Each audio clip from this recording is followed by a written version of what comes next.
2021년이 시작한 지가 벌써 한 달이 훌쩍 지나서 2월 첫째 주일 맞이했네요.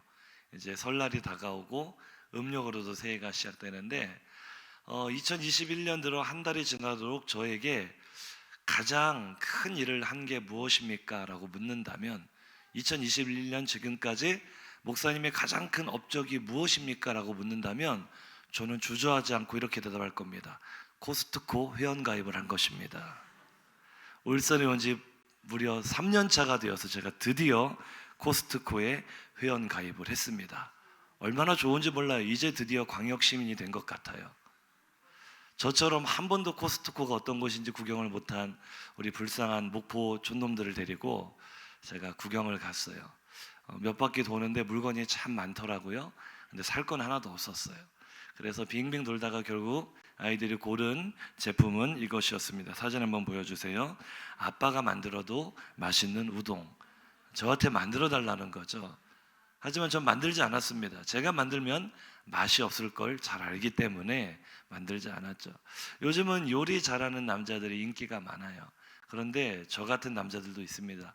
요리는커녕 과일 하나를 못 골라서 아내의 속을 터지게 하는 그런 남편들, 꼭 저만 그런 것처럼 쳐다보고 계신데 그런 남편이 또 있으리라 믿습니다. 그래서 어떤 사진을 보니까 우리 아빠의 수박 고르는 실력, 우리 가족은 절망했다, 뭐 이런 글이 있는데요. 저도 아내와 같이 수박을 골라본 적이 있는데 아무리 두드려봐도 모르겠어요. 그 소리가 그 소리 같은데. 그런데 그거 아십니까? 사실은 마트 직원도 잘 모른답니다. 그래서 아는 척해서 죄송합니다. 수박은 셀프로 골라가세요. 자, 과일 잘 고르는 것 중요하죠. 한번 서로 바라보시면서 이렇게 인사 나눌까요? 과일 잘 고르십니까? 썩은 사과 이론이라는 것이 있습니다. PPT 화면을 좀 보여주시고요. 썩은 사과 이론이라는 것은요, 박스 안에 사과 하나가 썩어 있는데 이것을 방치하면 금방 그 박스 안에 있는 다른 모든 사과들도 썩게 된다. 실제로도 이 썩은 사과로부터 에틸렌 가스가 나와서 다른 과일들의 숙성을 촉진시키기 때문에 이거 사실이라고 합니다. 근데 제가 이 썩은 사과 이론을 보면서 교회에도 똑같은 원리가 적용이 된다, 이런 생각이 들었어요. 교회 안에 다른 복음, 가짜 복음을 받아들인 이단이 교회 안에 침투하게 되면 이게 썩은 사과거든요. 금방 교회 공동체 전체가 흔들리고 병들게 되는 것을 우리가 많이 봐왔죠. 신천지의 초기 전략이 그거였잖아요. 산옮기기라 해서 썩은 사과를 한 개씩, 두 개씩 기성교회 안에 심어서 결국에는 모든 건강한 사과들을 썩게 만들어 교회를 무너지게 만드는. 그래서 우리는 늘 이단을 경계하고 조심해야 될 줄로 믿습니다. 오늘은 우리 교단 총회가 정한 이단 경계 주일입니다. 1년에 2차례 이단 경계 주일을 지키게 되어 있는데요. 오늘 집에 가셔서 우리 교회 달력을 보시면 오늘 날짜 아래 이단 경계 주일이라고 써 있을 거예요. 우리가 오늘은 이 썩은 사과 이론을 제가 기초로 이단에 대해서 잠시 살펴보려고 합니다. 오늘은 조금 설교가 강의처럼 진행될 수 있겠지만 너무나 중요한 우리가 알아야 될 정보이고 또 이 안에 하나님께서 주시는 은혜가 있을 줄로 믿습니다. 자, 화면 넘어가 보죠. 여기 두 개의 사과가 있습니다. 성도님들 보시기에 한쪽은 누가 봐도 팍 썩어버리는 사과고요, 한쪽은 너무나 색이 예쁘고 윤기가 흐르는 아름다운 사과입니다. 자, 어느 쪽 사과를 선택하시겠어요? 오른쪽 사과를 선택하시겠죠. 그런데 만약 한번 넘어가 보세요. 깎아보니 이 사과도 역시 속이 시커멓게 썩어 있다면, 누구나 눈에 보기에 썩은 사과는 선택할 사람이 없으니까 이 두 번째 사과인 경우에 우리는 뒤통수를 맞았다, 사기당했다라고 생각을 하게 되고 그만큼 충격과 데미지도 크겠죠. 이것을 이단들에 빗대어 보면 이렇습니다. 다음 한번 보여주세요. 왼쪽에 있는 누가 봐도 썩은 사과는 한번 읽어볼까요? 신천지, 하나님의 교회, 통일교, JMS. 이런 이단들은요, 한번 인사하시죠. 누가 봐도 썩은 사과입니다. 저는요 사실 이런 종류의 이단에 빠지는 사람들은요 지능을 의심해 봐야 된다고 생각을 해요. 물론 영적인 문제이기 때문에 미혹하는 영이 들어가면 대학 교수님도 의사들도 배울 만큼 배우고 지식이 많은 사람들도 빠져요. 하지만 우리가 정상적인 사고방식을 가지고 이 왼쪽의 썩은 사과를 바라보면, 자, 신천지는 누가 하나님이에요?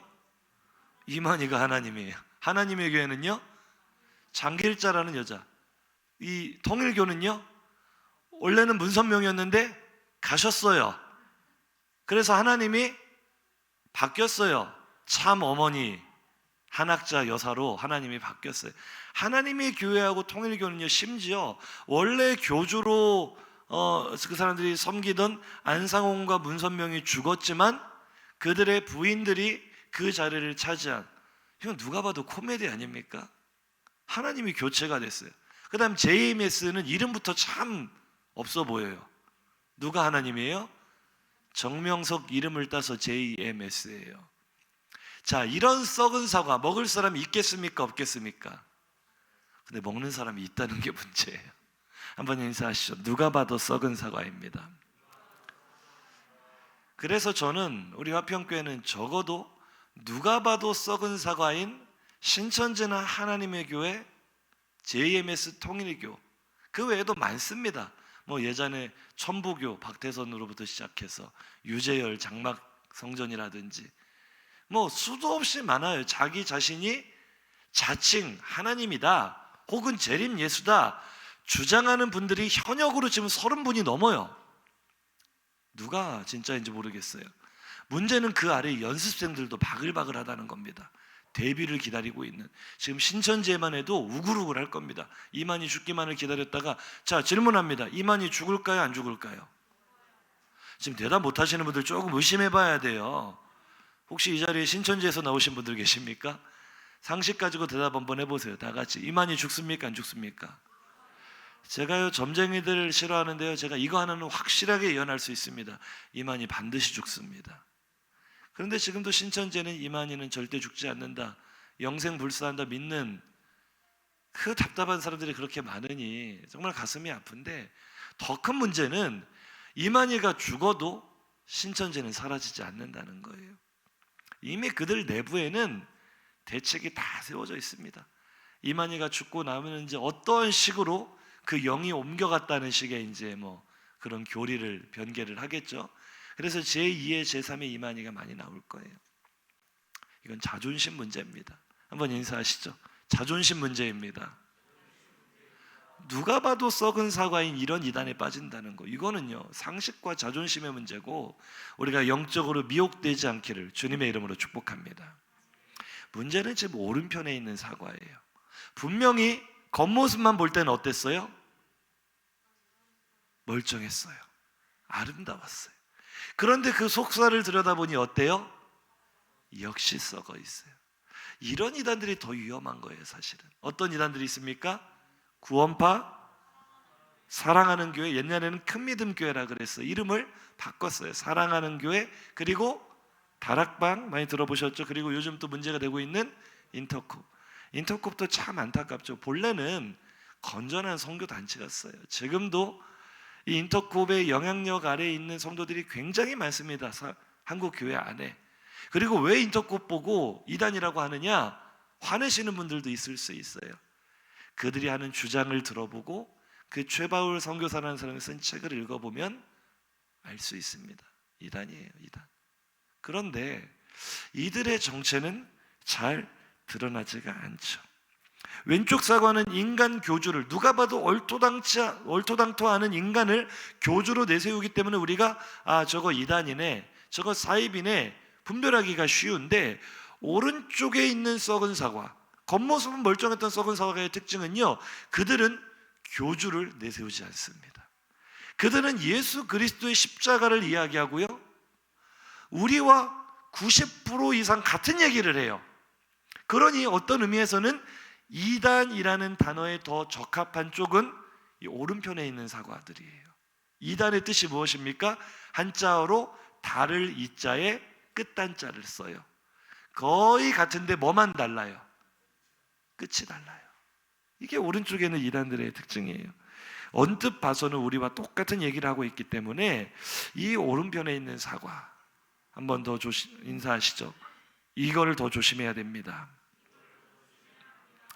그 썩은 속내가 보이지 않아 분별하기 어렵고 겉으로 보기에 멀쩡한 사과들, 저는 그 중에서도 오늘 우리에게 노출 빈도가 제일 높은 구원파에 대해서 잠시 살펴보려고 합니다. 다른 모든 이단을 살펴볼 수는 없고요. 요즘 구원파들이 아마 우리 성도님들 집에도 이 팜플렛들 아마 우체통에 꽂혀 있는 거 받으신 분들 많이 있을 거예요. 엄청나게 활동을 합니다. 자, 한번 넘어가 보겠습니다. 구원파의 특징은요, 글씨가 보이시나요? 한국에서 자생적으로 발생한 신천지 같은 이단이 아니고 특징이 있다면은요, 몰몬교 아시죠? 후기 성도 마릴 예수 그리스도 교회에서 외국인 둘씩 짝지어 다니면서 영어 공부 가르쳐 주겠다고 하는 이 사람들이 몰몬 교도들이거든요. 이 몰몬교나 여호와의 증인은 들어보셨죠? 이 몰몬교 여호와의 증인은 수입된 이단이거든요. 해외에서 시작돼서 수입된 이단인데 구원파가 꼭 그래요.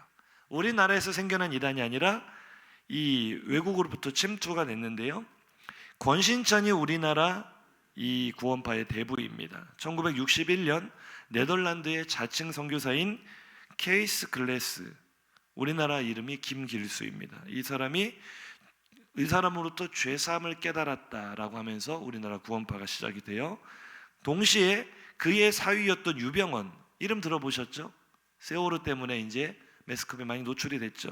유병원은 동일한 1961년 미국의 독립선교사, 이것도 자칭 선교사입니다, 딕 욕이라는 사람에게 복음을 깨달았다 하며 이 두 사람을 중심으로 대구에서부터 우리나라 구원파가 시작이 됩니다. 권신찬과 유병은, 이 이름을 기억을 하셔야 돼요. 다음 넘어갑니다. 구원파가 왜 이단이 될 수밖에 없는가? 그들의 주장과 특성을 좀 살펴봐야 되는데요, 첫 번째는요, 그들에게 신학적 뿌리를 제공한 이 케이스 글래스나 딕 욕과 같은 이 선교사들이 정규 신학 과정을 수료한 적이 없다는 거예요. 정상적으로 체계적으로 신학을 배워본 적이 없는 가짜 선교사들입니다. 그들로부터 시작된 것이 바로 이 구원파다. 그 다음이요, 이 모든 이단들의 특징인데 구원파도 마찬가지로 기존 교회들, 기성 교회들 안에는 구원이 없다고 말을 합니다. 이건 모든 이단의 특징입니다.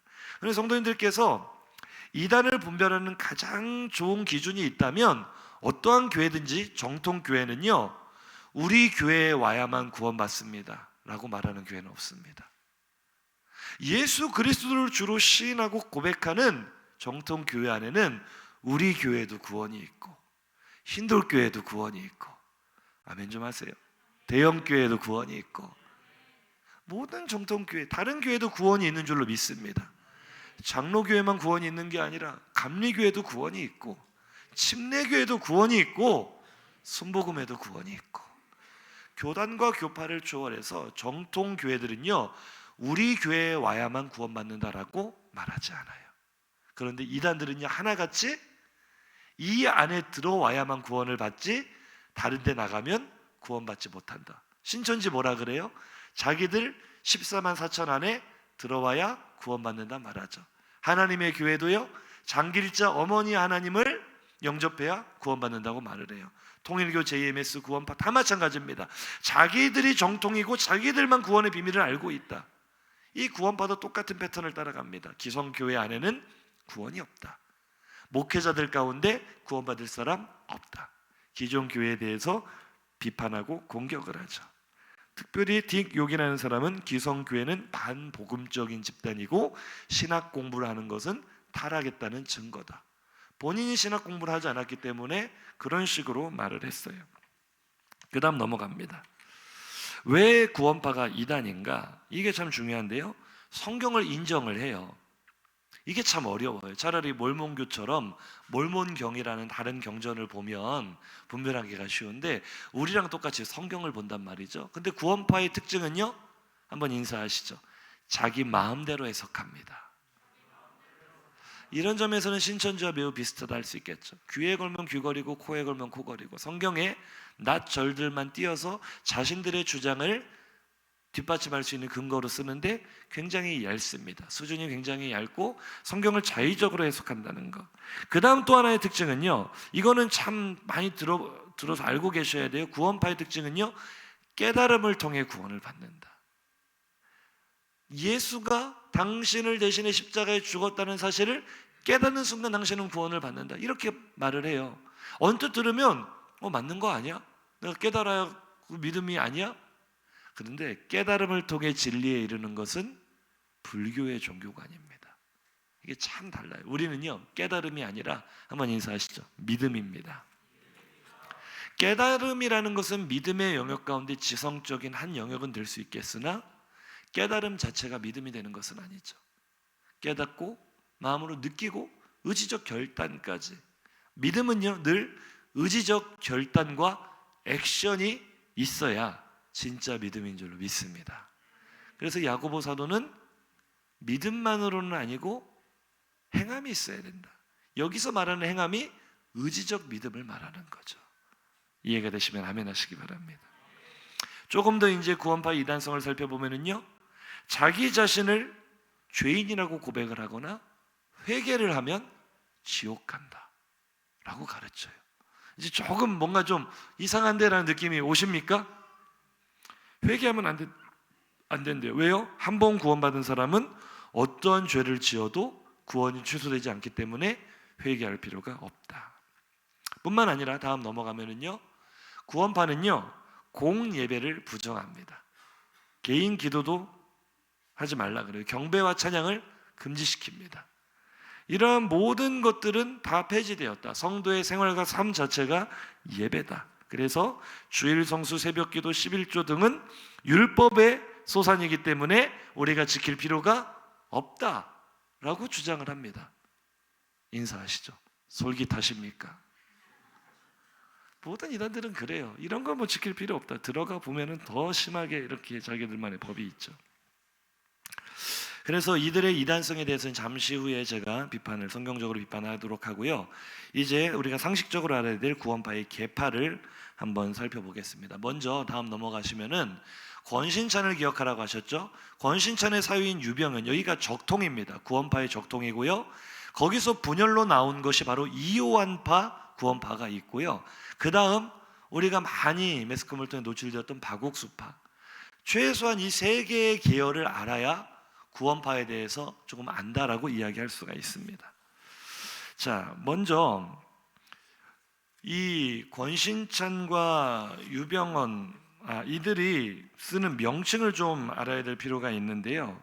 자, 한번 넘어가 보시죠. 자, 각 계파의 명칭이 다릅니다. 한번 보여주시죠. 유병헌 계열은요, 기독교 복음 침례회라는 명칭을 쓰고요. 침례교단 같죠. 그 다음 이요한파와 박옥수파는 동일하게 어떤 명칭을 씁니까?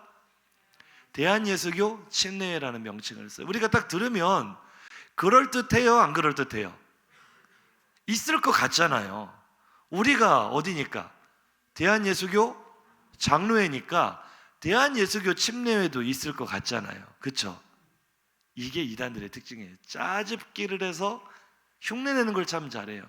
우리나라의 침례교단의 정식 명칭은요, 보여주세요. 뭡니까? 기독교 한국 침례회예요. 기침 생각해서 기침. 기독교 한국 침례회가 정상 교단이고요. 대한예수교 침례회 이런 거 있어요, 없어요? 없어요. 대한예수교 장로회에서 위에를 따오고요, 뒤에 침례회를 따와가지고 대한예수교 침례회, 그럴듯하게 만들어놨지만 저것은 정통 교단이 아니라 저들이 만들어낸, 이름을 짜집기해서 만들어낸 가짜 교단이다. 기독교 복음 침례회도 마찬가지입니다. 그래서 정식 교단 명칭은 저렇게 등록을 해놓고 실제 가장 많이 사용하는 명칭은 유병헌 계열은 한국 녹색회, 이요한 계열은 생명의 말씀 선교회, 박옥수 계열은 기쁜 소식 선교회, 이것을 더 많이 노출을 시키죠. 자, 그래서 넘어가 보면은요, 이제 권신찬 유병헌 계열부터 특징을 살펴볼게요. 권신찬 유병헌 계열은요, 이 기업 쪽으로 이거를 틀었어요. 원래는 이 권신찬이라는 사람이 복음주의 방송국, 이게 지금의 극동방송국의 전신입니다. 여기 전도부장으로 일하고 있었는데 자기의 사위인 유병헌을 부국장에 앉히고 극동방송국을 장악을 하려고 했어요. 그러다가 방송국으로부터 퇴출을 당합니다. 이게 1974년입니다. 1974년에 퇴출을 당하고 파면을 당하고 나서 한국평신도 선교회를 조직해서 서울 삼각지를 중심으로 기성교단에 대해 노골적인 반감을 드러내며 세력을 형성하기 시작을 합니다. 그런데 구원파가 본격적으로 물 위로 드러나기 시작한 것은 그의 사위인 유병헌 때였는데 유병헌이 방향성을 사업 쪽으로 틀었어요. 그래서 사무 트레이딩 사장에 취임을 하면서 유병헌이 유명한 말을 남깁니다. 뭐라고 하냐면요, 기업이 곧 교회다. 그러니까 이 사람은 직함이 목사이면서 회사 사장이거든요. 기업이 곧 교회다 라고 주장을 하면서 여러 가지 주식회사 세모라는 회사를 설립을 해서 여러 가지 사업을 벌이기 시작합니다. 이때 내부에서 분열이 생기죠. 어떻게 교회가 사업체가 될 수 있냐? 교회는 교회여야지 라고 주장한 사람이 바로 이요한이었어요. 그래서 사업적으로 갔던 유병헌과 자기들 나름대로는 순수성을 지킨다고 했던 이요한이 여기서 분열이 됩니다. 그래서 다음 보여주시면은요, 아마 우리 성도님들도 많이 보신 분들 계실 거예요. 사용하신 분들도 계시고, 세모스쿠알렌 건강식품 들어보셨죠? 굉장히 유명합니다. 세모스쿠알렌, 또 세모 유람선, 한강에 띄우는 유람선들, 이런 유람선 사업을 하면서 이 선박 쪽으로 넘어가면서 우리가 잘 아는 세월호 사건도 바로 이 유병헌 계열의 구원파, 이쪽 회사에서 일어나게 된 비극이죠. 한편 넘어가서 이제 이요한 계열을 보시면은요, 6.25 당시에 권신찬에게 직접 지도를 받았어요. 이요한은 자기의 스승이 권신찬이죠. 그에게 세례도 받았어요. 그래서 목포에서 활동을 했습니다. 그래서 이단들의 단골 메뉴인 시한부 종말론을 꺼내 들어요. 이게 이요한파의 특징이고요. 목포에도 보면은 큰 대로변에 목포교회라고 큰 교회가 있어요. 아마 제가 알기로 목포 사랑의 교회 다음으로 큰 교회가 그 교회로 알고 있습니다. 전라남도에서 교세가 어마어마합니다. 저 있을 때도 막 새롭게 교육관 건축하고 하는데요, 그 교회가 바로 이요한 계열의 이 구원파 교회예요. 그래서 시한부 종말론뿐만 아니라 사업가로 변신한 유병헌을 노골적으로 비판을 했어요. 그리고 그 유병헌파를 깨고 나와서 대한예수교 침례회 서울중앙교회를 설립해서 독자적으로 세력을 키워나갑니다. 지금도 이요한파 계열 구원파가 굉장히 많이 활동을 하는데요. 자, 먼저 다음 사진 보여주시면 이 침례 교단이 아닌데, 생명의 말씀 선교회라는 이름으로 나름대로 자기들이 말씀 사역을 한다 그래요. 그래서 넘어가 보시면은 교단 마크가 이렇게 생겼어요. 이거 기억하셔야 돼요. 지구본에 저 비둘기 그려 있는 저 생명의 말씀 선교회 앞에도 저게 붙어 있고, 대한예수교 침례회 앞에도 저 마크가 붙어 있다면은 어디파 구원파예요? 이요한 계열 구원파다. 그래서 이 홈페이지를 기억하십시오. 생명의 말씀 선교회. 지금도 홈페이지에서 이 말씀 강연회를 엄청나게 합니다. 세계 각국에 송신을 하면서요, 유명 인사들 초청을 해서 이 말씀 사역, 자기들은 말씀 사역이래요. 그래서 옛날에 우리 성도님들 기억하시죠? 다음 사진 보시면은 이 말씀 테이프들, 요즘 뭐 MP3, USB를 주는지 모르겠는데 이런 사역을 하고요, 또 문서 사역도 많이 했어요. 그런데 여기서도 깨알같이 보시면은요, 우리 기독교 이 출판사 가운데 생명의 말씀사라는 출판사가 있거든요. 저 아래 보시면은 영생의 말씀사, 깨알처럼 참 따라해요. 우리가 분별하기 어렵게끔, 우리가 언뜻 보면 이거 기독교 서점에서 나온 거 아니야? 출판사 아니야? 할 정도로 이요한 계열의 특징은 나름대로 말씀 사역을 한다.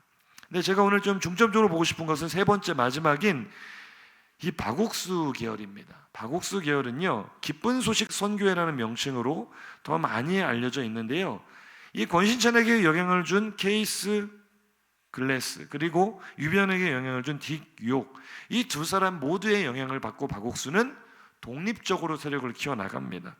그래서 1990년대에 대전 한밭중앙교회를 중심으로 활동을 했고요, 2004년 이후에는 고속도로로 서울 가시다 보면은 서울 진입해서 왼쪽에 기쁜 소식 강남교회라고 있어요.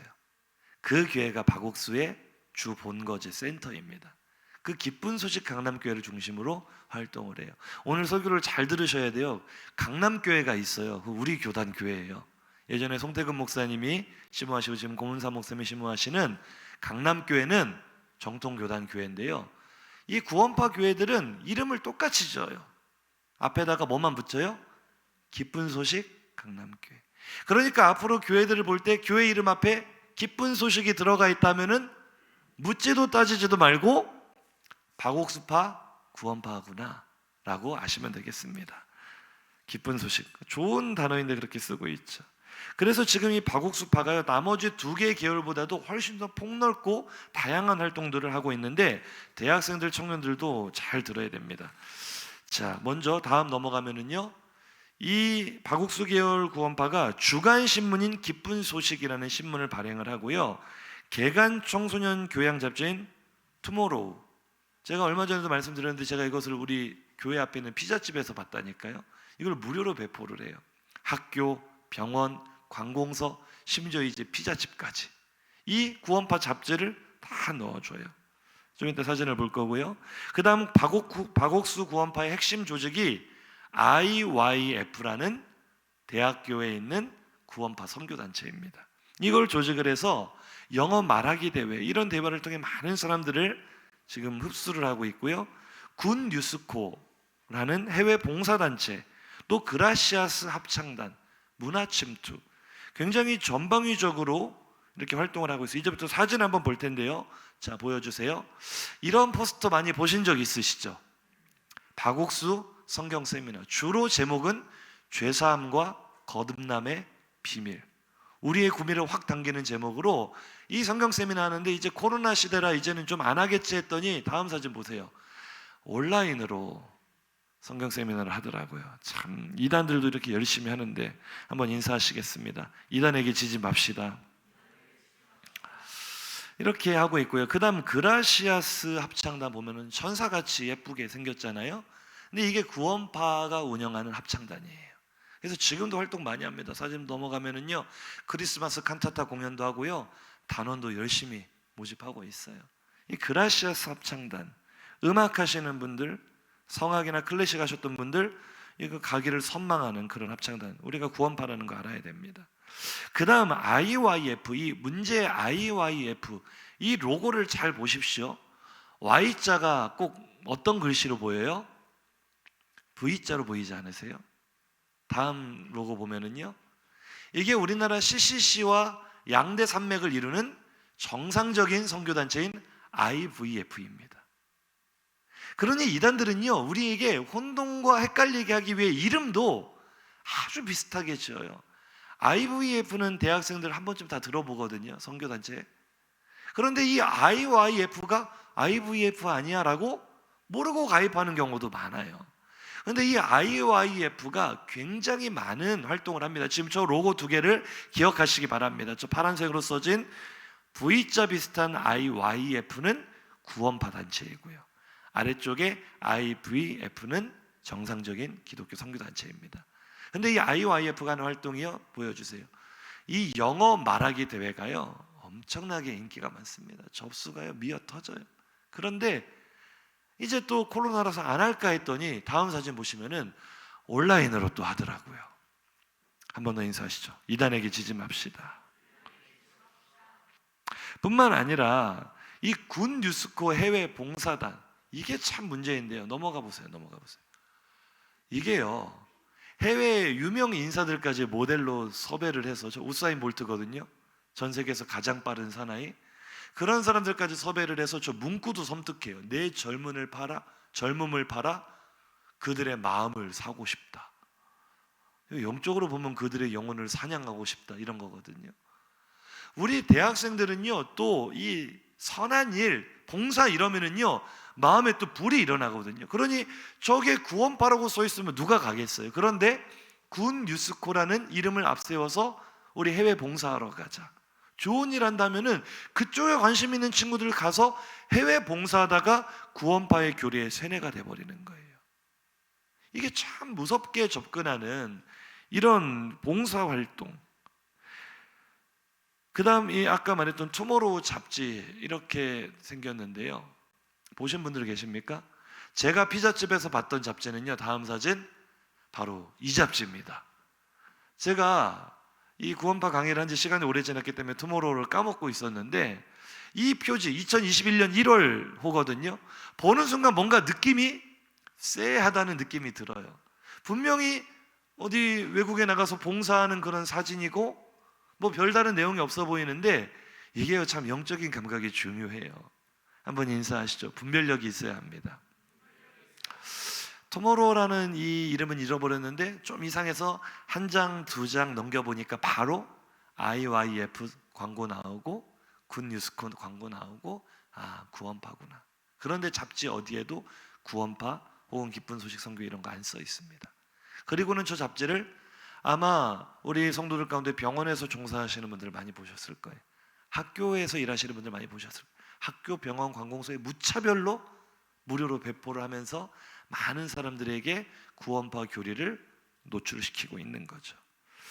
그래서 이 기쁜 소식 강남교회 사진 한번 보여주시죠. 이게 서울 고속도로 가다 보면 톨게이트 근처에 있는 왼쪽에 있는 기쁜 소식 강남교회인데요. 울산에 있을까요? 없을까요? 어떻게 그렇게 잘 아세요? 울산에도 있습니다. 보여주시죠. 기쁜 소식 울산교회 IYF 크게 써있죠. 이 교회가 울주에 있습니다. 울주에 신천지도 있고 구원파도 있고 우리가 지금 주의해야 되는데 제가 오늘 이 말씀 자료들을 준비하면서 정말 마음이 아팠던 것은 구원파, 박옥수 계열 구원파 교회가 울산에 그래도 120만 되는 도시에 딱 두 교회가 있어요. 그럼 보통 생각할 때 울주 안에 있으면 남구에 있어야 될 거 아니에요? 기분 나쁘게 우리 동구에 있어요. 동구에 있다는 거 알고 계셨습니까? 보여주시죠. 기쁜 소식 동울산교회. 위치가 어디인지 공개해드리겠습니다. 잘 보시고 가지 마시기 바랍니다. 지도 보여주시죠.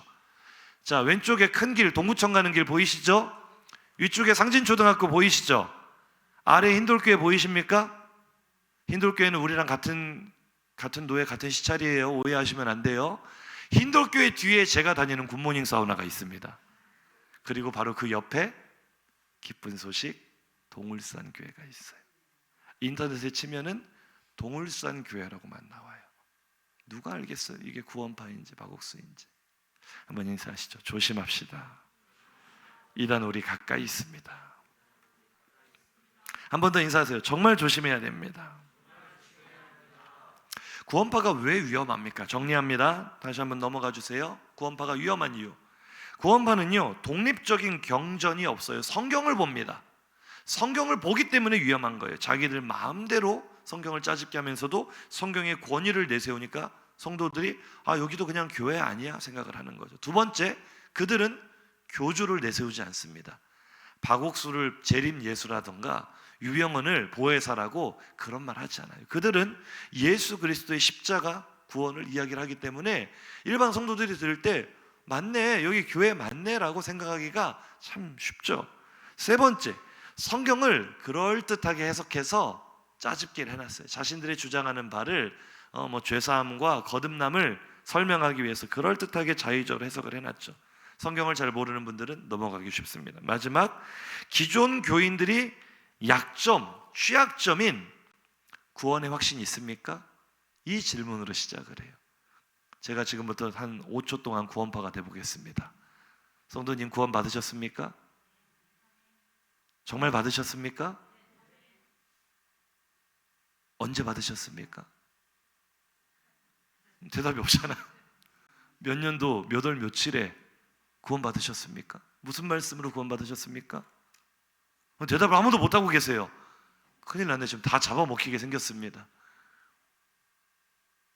그러면서 이제 한마디 덧붙이죠. 성도님 생일이 며칠이십니까? 그럼 대답을 할 거 아니에요. 육신의 생일은 기억하면서 영혼이 거듭난, 육신보다 더 중요한 영혼의 생일을 모른다는 것이 말이 됩니까? 이미 지금 70% 넘어오셨어요. 맞네. 말이 안 되네. 그렇게 빠져 들어가는 거예요. 우리의 약점을 너무나 잘 알아요. 한번 인사하시죠. 날짜와 시간 몰라도 됩니다. 한번 인사하시죠. 성도님은 구원 받으셨습니다. 우리의 믿음의 취약점을 건드리면서 당신은 구원받지 못했다는 불안감을 심어주면서 치고 들어오는 게 이단들의 전략이죠. 구원파의 교리를 하나하나 비판하겠습니다. 첫 번째, 구원은 깨달음을 통해 얻는 것이라고 주장을 하는데요. 로마서 5장 1절 크게 읽습니다. 시작. 그러므로 우리가 믿음으로 의롭다 하심을 받았으니 우리 주 예수 그리스도를 말미암아 하나님과 화평을 누리자. 아멘. 성경이 말하는 믿음은요, 포괄적인 개념입니다. 지적인 측면, 하나님을, 예수 그리스도 하나님의 아들로 아는 거죠. 깨닫는 거죠. 그게 끝이 아니에요. 그 다음 정적인 측면이 있습니다. 내가 기뻐하는 거예요. 내 마음으로 그분을 받아들이는 거예요. 마지막 의지적인 측면도 있습니다. 이제부터 내 삶의 주인은 예수 그리스도야. 이 지정의가 합쳐진 총체적인 개념이 바로 믿음인 줄로 믿습니다. 깨달았다고 해서 구원받는 게 아니에요. 귀신도 알고 떠느니라 그랬어요. 귀신들도 예수님이 하나님의 아들인 걸 알아요. 하지만 우리는 귀신들이 구원받았다고 말하지 않습니다. 믿음으로 구원받는 줄로 믿습니다. 깨달음을 통해 구원받는다, 이거는 기독교의 진리가 아니라 불교의 구원관에 더 가깝죠.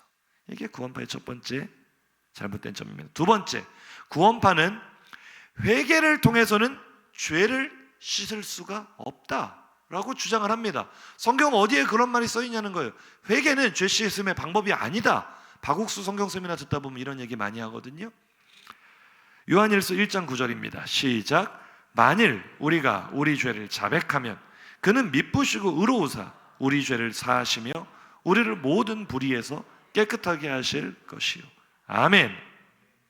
구원파는요, 회개와 자백이 다르다고 말합니다. 말장난입니다. 여기서 말하는 자백이 우리의 죄를 하나님 앞에 고백하는, 성경이 말하는 회개의 개념인 줄로 믿으시기 바랍니다.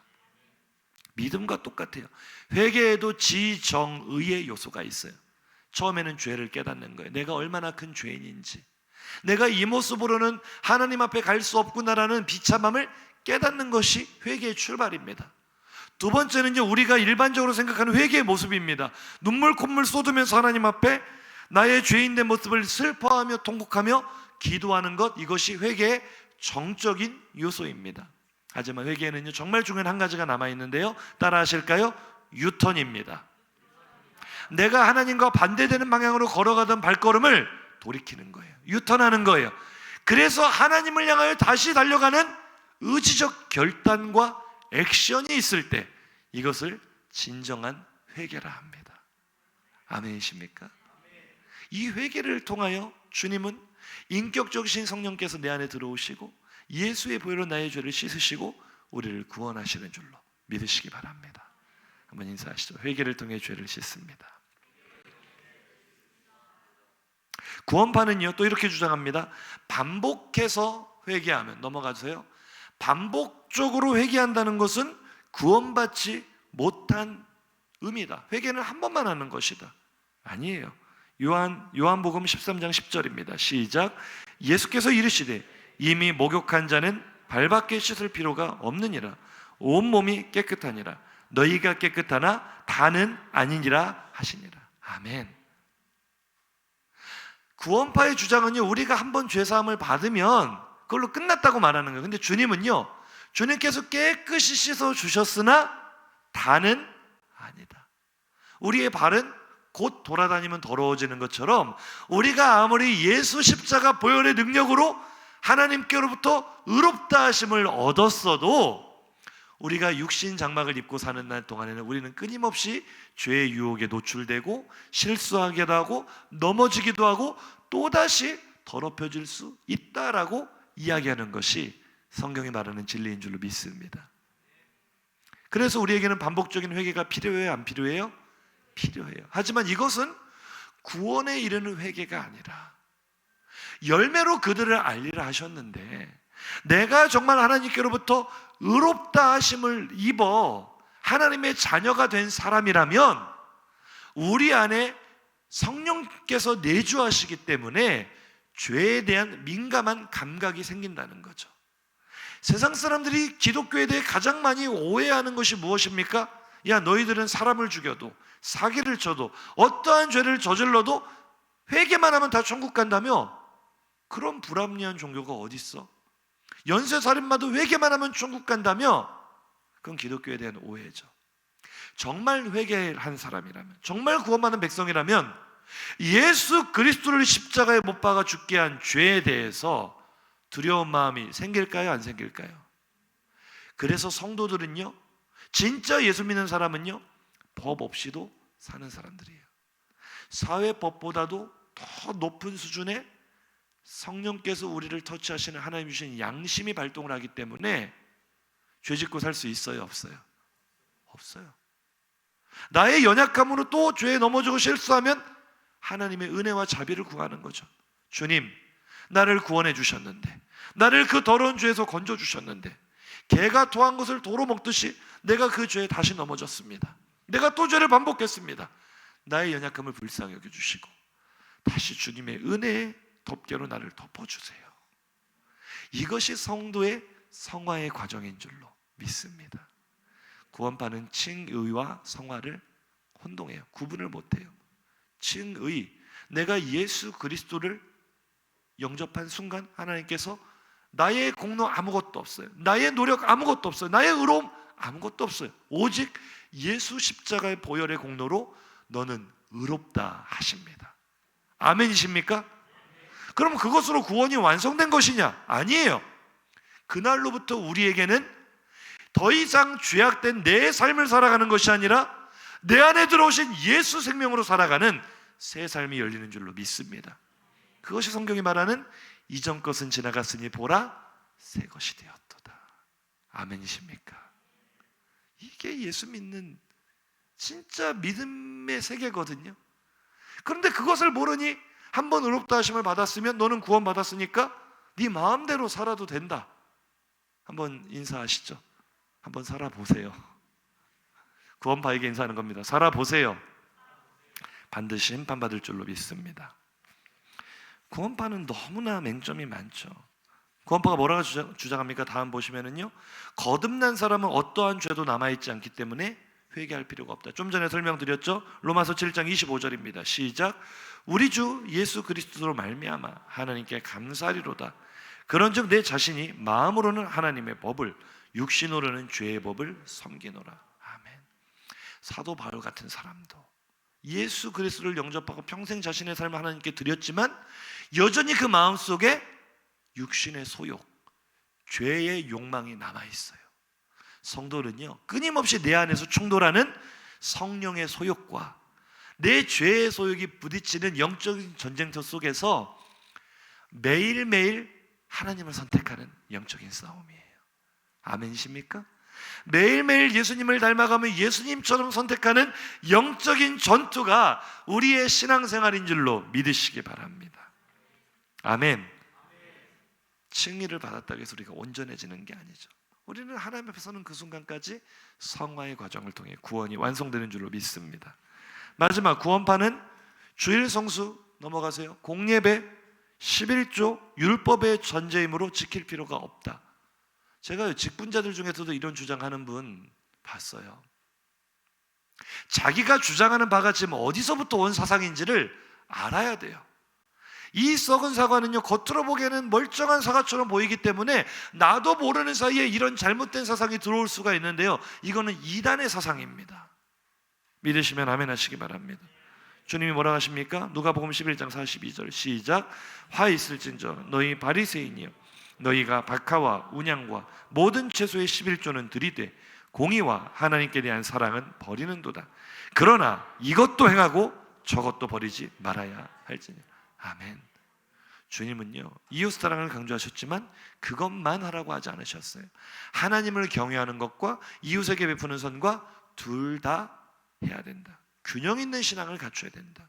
우리는요, 오늘 주일 성수 11조 여러 가지 우리의 신앙생활은 율법에 매여 있기 때문입니까? 아닙니다. 우리가 하나님께 받은 사랑과 은혜에 대한 자연스러운 반응인 줄로 믿습니다. 오늘 누가 시켜서 억지로 교회 나오신 분 계세요? 오늘 누가 시켜서 억지로 예물 드리신 분 계세요? 그건 율법이겠죠. 우리는 하나님께서 주신 복음의 자유 안에서 나의 감사를 표현하는 거예요. 하나님께 대한 나의 은혜에 반응을 하는 거예요. 이것을 율법의 잔재라 생각하는 사람들은 솔직히 말하면 하기 싫은 거죠. 아까운 거죠. 그러면 저는 차라리 조용히 하지 마세요. 내 믿음이 이것밖에 안 됩니다라고 인정하면 차라리 앞으로 나아질 소망이라도 있어요. 그런데 어디서 듣도 보도 못한 이런 이단적인 사상을 가지고 와서 교회가 11조를 걷는 것은 비성경적이다, 이런 주장을 하고요. 주일 성수 할 필요 없다, 그건 율법이다, 이런 이야기를 하고요. 그 저주받은 인생이 되는 거예요. 그거를 참 잘 알아야 돼요. 차라리 내가 믿음의 분량이 되지 않는다면 이렇게 기도하면 됩니다. 하나님, 나도 주님의 은혜를 내 마음속 깊이 깨닫게 하여 주옵소서. 누가 시켜서가 아니라 나의 자발적인 헌신으로, 나의 자발적인 마음을 하나님께 기꺼이 드릴 수 있도록 나에게도 믿음 주옵소서. 그게 바른 접근이지. 제가 참 안타까운 분들이 있어서 그래요. 교회를 날썩에 비판하면서 모든 목사들이 잘못됐다, 모든 교회 잘못됐다. 물론 잘못된 거 많이 있죠. 비판받아야 마땅하지만 그럼에도 불구하고 진리는 교회 안에 있는 줄로 믿으시기 바랍니다. 말씀을 정리하도록 하겠습니다. 어쩌면 구원파 같은 이단은 하나님 섬기기를 싫어하고 스스로 주인이 되려는 주인의 욕망을 너무나 잘 파고든 것이 아닐지 모르겠어요. 오늘 본문에 바울이 말하는 게 바로 그거거든요. 고린도서 11장 2절 하반절 이하입니다. 시작. 그러나 나는 뱀이 그 간계로 하와를 미혹한 것 같이 너희 마음이 그리스도를 향하는 진실함과 깨끗함에서 떠나 부패할까? 아멘. 뱀이 하와를 꿰인 것처럼 너희를 썩은 사과로 만들려고, 너희 손에 썩은 사과를 들려줘서 너까지 부패하려고 하는 것을 바울이 지금 너무나 속상해하고 있는 거죠. 고린도 교회 성도들 향해서 왜 그 썩은 사과를 받아들이느냐, 왜 그것을 받아 먹느냐, 너희를 부패하게 하는 것이다. 우리의 신앙을 부패하게 만드는 썩은 사과는 항상 우리 가까이에 있는 줄로 믿으시기 바랍니다. 박옥수 동울산 교회가 우리 바로 지척에 있는지 모르시는 분들 많았잖아요. 우리 가까이 얼마나 많은 이단이 많은지 몰라요. 미혹의 영에 사로잡힌 이단들은요, 하와에게 다가온 뱀처럼 달콤한 유혹으로 우리에게 찾아와요. 문제는 우리가 그것이 썩은 사과인지 온전한 사과인지를 분별하지 못하고 너무나 쉽게 받아 먹는다는 거죠. 바울이 속이 터졌어요. 오늘 보면 4절입니다. 시작. 만일 누가 가서 우리가 전파하지 아니한 다른 예수를 전파하거나 혹은 너희가 받지 아니한 다른 영을 받게 하거나 혹은 너희가 받지 아니한 다른 복음을 받게 할 때에는 너희가 잘 용납하는구나. 기가 막힐 노릇인데 평상시에는 진리에 관심도 없어요. 설교 시간에는 꾸벅꾸벅 졸기만 해요. 교회에서 성경 공부하자면 절대로 안 나와요. 그런데 어디서 박옥수라는 목사님, 그 신령한 목사님이 죄사함과 거듭남의 비밀에 대해서 강연을 한다면은 눈과 귀가 번쩍 뜨여요. 희한한 일이죠.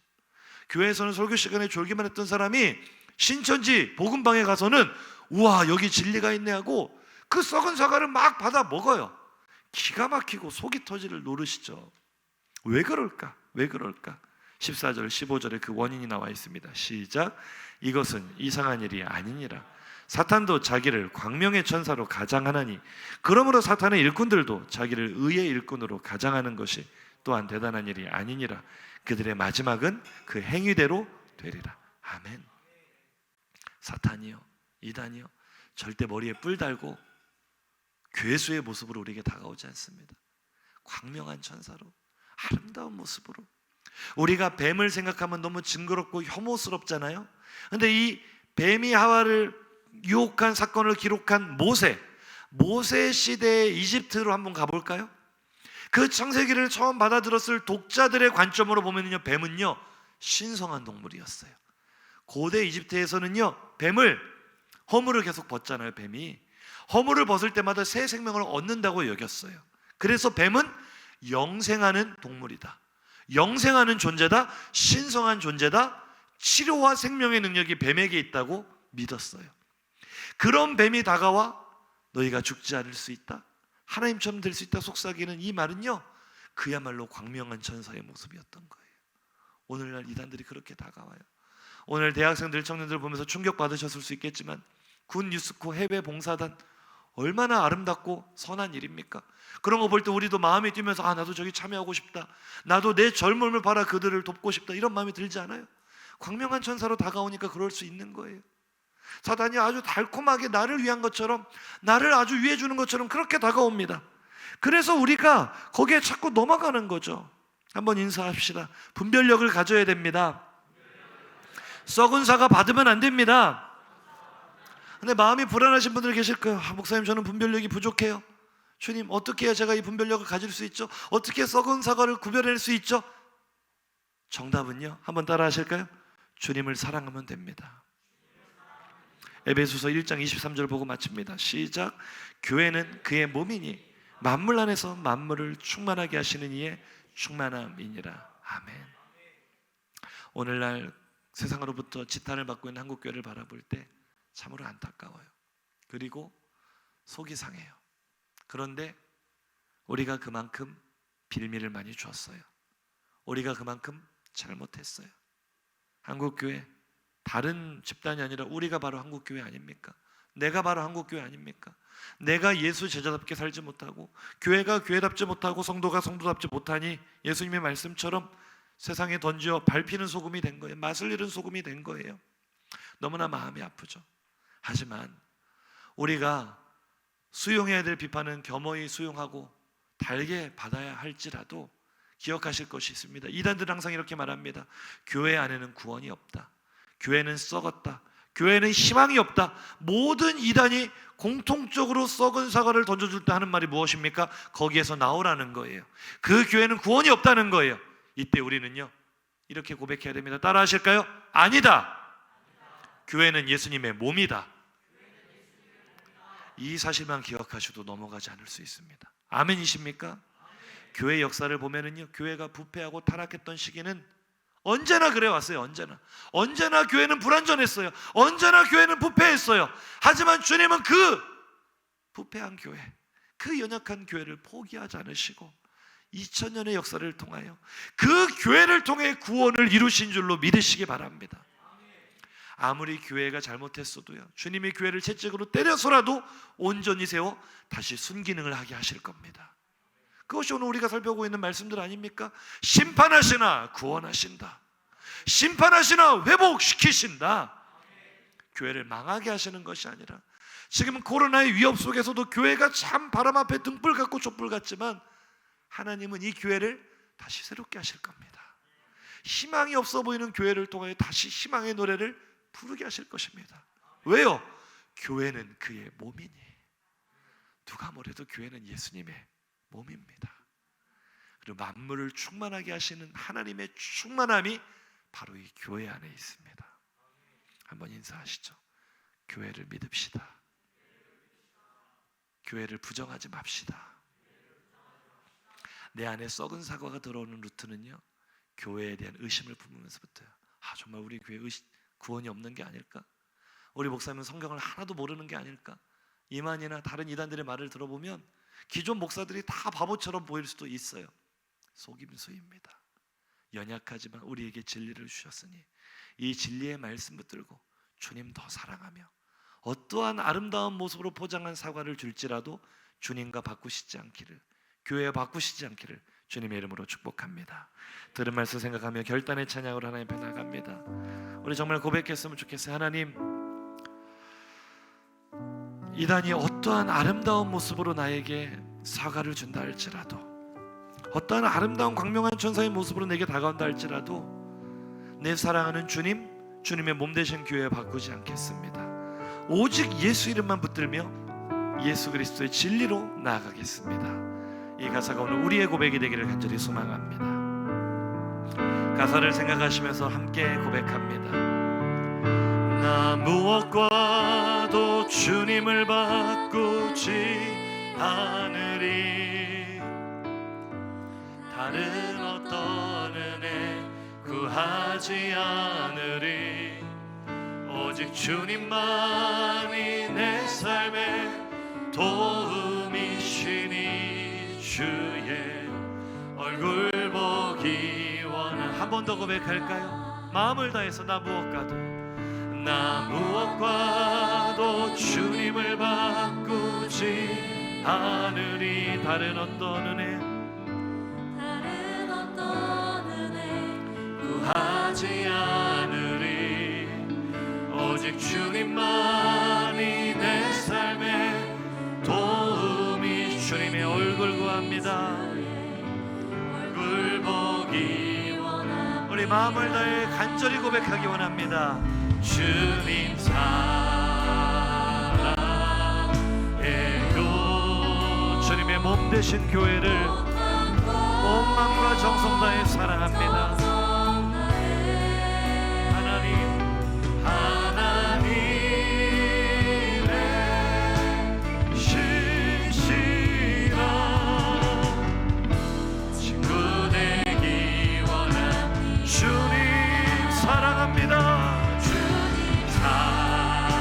온 마음을 다하여서 어떠한 유혹이 내게 다가온다 할지라도, 얼마나 아름다운 광명한 천사가 내게 다가온다 할지라도 내 사랑을 주님과 바꾸지 않겠습니다.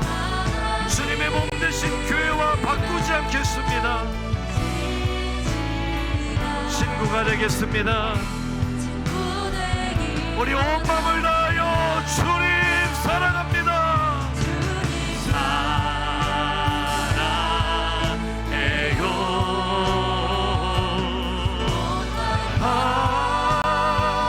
정성 다해 하나님의 신실한 친구 되기 원합니다. 우리 함께 통성으로 기도하겠습니다. 두 주먹을 불끈 쥐고 결단하는 마음으로 나의 입술로 통성하며 기도할 때, 하나님, 내가 이단을 분별하는 분별력이 부족할 수 있습니다. 내게 지식이 부족할 수 있습니다. 하지만 하나님, 나에게 주님 사랑하는 마음만큼은 허락하여 주시옵소서. 나를 심으신 이곳 주님의 몸 되신 교회가 내가 평생에 머무를 생명의 터전인지를 깨닫고 다른 유혹에 흔들리지 않게 하여 주옵소서. 앞으로 세상은 더 혼탁해질 것입니다. 앞으로 이단의 세력은 더 강해질 것입니다. 성경대로 하자면 그들이 기적도 일으킬 것이라 했습니다. 광명한 천사로 나에게 아주 아름다운 사과를 내밀며 다가올 수 있습니다. 우리 기도해야 됩니다. 하나님, 흔들리지 않게 하여 주옵소서. 세상이 아무리 교회를 욕하고 사람들이 교회에 희망이 없다 하고 교회가 썩었다 할지라도 주님은 이 연약한 교회를 통하여 만물을 충만하게 하시는 하나님의 능력이 나타나게 하실 줄로 믿습니다. 이 연약한 교회를 다시 새롭게 하사 교회를 통해 많은 영혼을 구원하실 줄로 믿습니다. 주님, 내가 주님의 몸 되신 교회를 더욱 사랑하게 하여 주옵소서. 내가 주님을 무엇과도 바꾸지 않게 하여 주옵소서. 그래야 이단의 어떤 유혹으로부터도 흔들리지 않게 하여 주시옵소서. 우리 이러한 제목으로 주여 한번 부르짖고 기도합니다. 주여. 아버지 하나님, 오늘 이단들의 정체에 대하여 한 번 더 알게 하시니 감사합니다. 한 번 더 깨닫게 하시니 감사합니다. 주여, 우리가 어찌 흔들리지 않을 수 있을지, 아버지, 그들의 기량이 너무나 철저하고 우리들의 생각 위에 있고 우리에게는 분별력이 부족하여 주님, 내가 혹시나 속이 썩어있는 썩은 사과를 받아들면 어떻습니까? 걱정이 되지만 이 시간 고백합니다. 주님, 다른 것은 몰라도 주님 사랑하는 마음 내게 주옵소서. 주님 사랑하는 마음 내게 주옵소서. 주님 더욱 사랑하며 주님의 몸 되신 교회를 사랑하며 이곳에 떠나지 않으며 주님 앞에 내 생명 드리기 원합니다.